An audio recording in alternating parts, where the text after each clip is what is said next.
Мен суға баттым бала шақта. Шундан мені үстереп алдылар. Шунда балық тотушы абай менің шешнің ұшынан ғана үстереп алдым бит мен сені Зейнеп дегені. Мәселен, шушы сәнғатқа келу мені ура юлдан алып келді. Мен медицинаға дедім, екінші түрлі юл білән кетмекші болдым. Әмма барыбір мені шушы юлға алып келді. Сәхнәгә алып келді.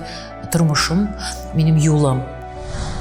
Мен бик яратадыр Зөфәрне тыңларға. Ул баянын алып, біз студент вакытта «Ал Зәйнәбем, гөл Зәйнәбем, рәхәт үтсен җәйләрең» дип, ой, миңа үзенә шуның белән гашыйк иттергәндер. Күңел 18-дә дип җырласак та, барыбер ул 18-дә калып булмый.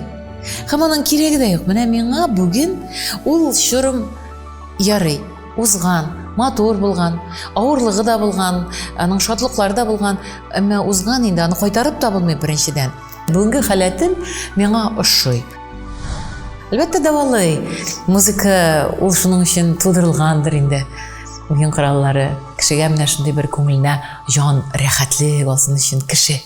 Ашыктан ашык әңгәмә Мәйдан каналында 31 март кичке сәгать 8-дә.